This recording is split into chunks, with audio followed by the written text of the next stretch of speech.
Assalamu alaikum students. My name is Sir Junaid and today is our topic is ordered pair.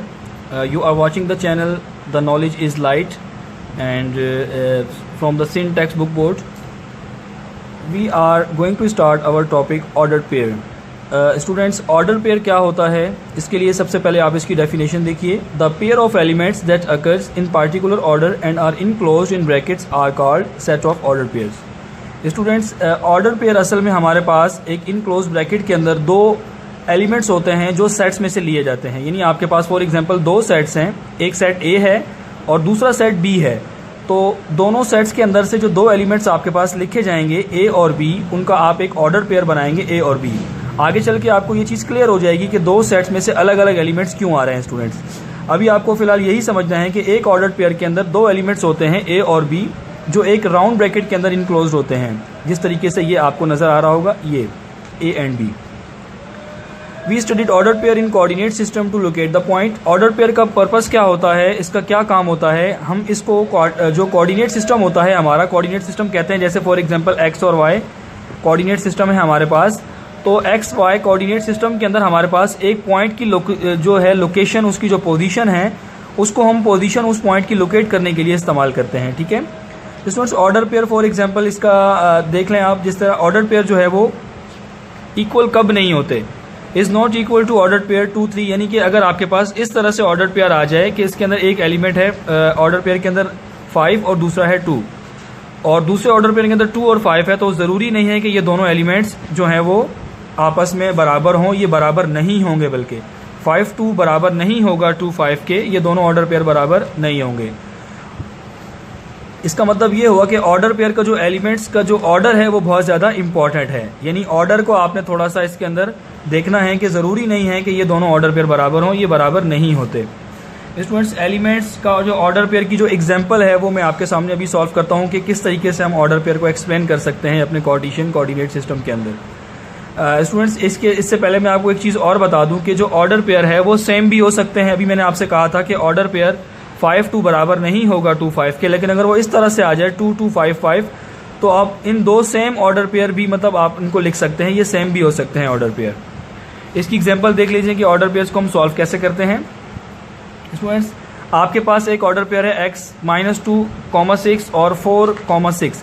ये दोनों order pair बराबर कब होंगे students? इनके order pair को अगर हम इस तरीके से सॉल्व करें तो ये आपके पास a है, ये b है, ये c है और ये d है. ये ऑर्डर पेयर कब बराबर होंगे? जब a इक्वल्स टू c लिखा जाएगा और b इक्वल्स टू d लिखा जाएगा. यानी आपको यहाँ से x फाइंड करना है, तो a इक्वल्स टू c की वैल्यू आपके पास 4 है और दूसरे में आपके पास क्या है, 6 इक्वल्स टू 6. तो यहाँ से अगर आपको x निकालना है तो 2 को आप यहाँ ट्रांसफ़र कर देंगे, इधर आके ये प्लस हो गया. इस तरह से आपके पास x की वैल्यू आ गई 6. तो ऑर्डर पेयर कब बराबर होते हैं? जब उनका a इक्वल्स टू c होगा और b इक्वल्स टू d होगा. ठीक है स्टूडेंट्स, तो ये था हमारा ऑर्डर पेयर्स का टॉपिक. इसके बाद हम स्टार्ट करते हैं अपना नेक्स्ट टॉपिक जो है हमारा Cartesian coordinate system. Cartesian product of sets Cartesian product of sets. Cartesian product of sets क्या होते हैं students? The Cartesian product of two sets A and B denoted by A cross B. यानी Cartesian products जो होते हैं sets के, उनको हम ए क्रॉस बी लिखते हैं. ए क्रॉस बी देखिए, इसकी डेफिनेशन अगर हम मैथमेटिक्स के उसमें देखें तो सेट्स की फॉर्म में इसकी डेफिनेशन है, एक ऑर्डर पेयर है, एक ए कॉमा बी, जिसमें ए बिलोंग कर रहा है ए से, एक अलग सेट है ए और दूसरा सेट है बी. ए बिलोंग कर रहा है ए सेट से और बी बिलोंग कर रहा है बी सेट से. तो स्टूडेंट्स, अब आपको ये वो वाली बात क्लियर हो जाएगी जो मैंने पीछे आपको बताई थी कि ए और बी अगर ऑर्डर पेयर है तो उसके दोनों एलिमेंट दो अलग अलग सेट से किस तरह से आएंगे. स्टूडेंट्स, ये इस तरह से आएंगे कि आपके पास एक सेट है 1 2 3 और बी सेट है ए बी. आपने इसका क्या निकालना है? कार्टेशियन कोऑर्डिनेट ए क्रॉस बी निकालना है. तो इसके कार्टेशियन कोऑर्डिनेट निकालने के लिए पहला एलिमेंट यहाँ से लिया जाएगा, दूसरा यहाँ से. तो 1 के साथ आपने लिखा ए को, फिर 1 के साथ ही आपने लिखा बी को. यानी पहला एलिमेंट यहाँ से और पहला यहाँ से, फिर पहला यहाँ से और दूसरा यहाँ से.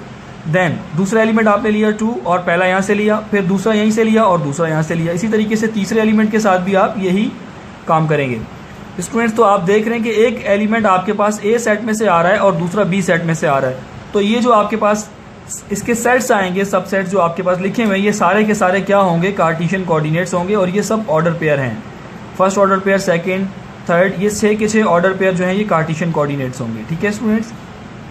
अच्छा, इसका एक रिमार्क्स देख लें आप, अगर ए और बी में से कोई भी एक जो है वो खाली सेट है, एम्प्टी सेट है, तो पूरा का पूरा जो कार्टेशियन कोऑर्डिनेट है वो एम्प्टी हो जाएगा स्टूडेंट्स। इसके बाद हम अपने लास्ट टॉपिक की तरफ चलते हैं, binary relation. Students, binary relation क्या होता है? A binary relation from a set A to a set B is just a subset of A cross B. यानी बाइनरी रिलेशन जो है वो सिर्फ और सिर्फ क्या होता है? सबसेट होता है। किस चीज का सबसेट होता है स्टूडेंट्स? यानी जो कार्टेशियन कोऑर्डिनेट्स के अंदर आपने सेट्स बनाए थे, ये सब सेट्स आपके क्या कहलाते हैं? बाइनरी रिलेशन कहलाते हैं। For example, A cross B का आपके पास जो आंसर आया था वो क्या था? 1A 1B 2A 2B। For example आपके पास ये आंसर आया है। मैंने ये पूरा नहीं लिखा, मैंने सिर्फ और सिर्फ बताया कि फॉर एग्जांपल कोई और कार्टेशियन प्रोडक्ट आपने ली है और उसका आंसर ये आ रहा है, तो इसके अंदर से अगर मुझे कुछ सबसेट्स निकालने हैं, फॉर एग्जांपल मैंने R1 निकाल लिया, R1 के अंदर मैंने 2 एलिमेंट लिख लिए और 2 ऑर्डर पेयर लिख लिए, 1B लिख लिया और 2B लिख लिया स्टूडेंट्स। तो ये 1B और 2B क्या कहलाएगा? इसका रिलेशन कहलाएगा, बाइनरी रिलेशन कहलाएगा कार्टेशियन कोऑर्डिनेट्स, कार्टेशियन प्रोडक्ट में से जो मैंने सबसेट्स निकाले हैं। तो इसको हम कहते हैं रिलेशन। जब हम कार्टेशियन प्रोडक्ट्स में से जब हम कुछ सबसेट्स निकाल के लिखें तो वो उसके रिलेशंस कहलाते हैं। ज़रूरी नहीं है स्टूडेंट्स एक रिलेशन हो, रिलेशन ज़्यादा भी हो सकते हैं। ये 1A और 2B भी हो सकते हैं। इसी तरीके से आप बहुत सारे इसके रिलेशंस बना सकते हैं। तो स्टूडेंट्स, ये था आपके पास बाइनरी रिलेशन। तो ये हमारे आज के जो 3 टॉपिक थे हमने इस वीडियो में कवर किए हैं लेक्चर नंबर 10 के अंदर। आई होप कि नेक्स्ट लेक्चर के अंदर हम इसके जो मज़ीद टॉपिक्स हैं चैप्टर नंबर 1 के अंदर, इंशाल्लाह हम उसको कवर करेंगे। Thank you so much. तब तक के लिए अल्लाह हाफिज़।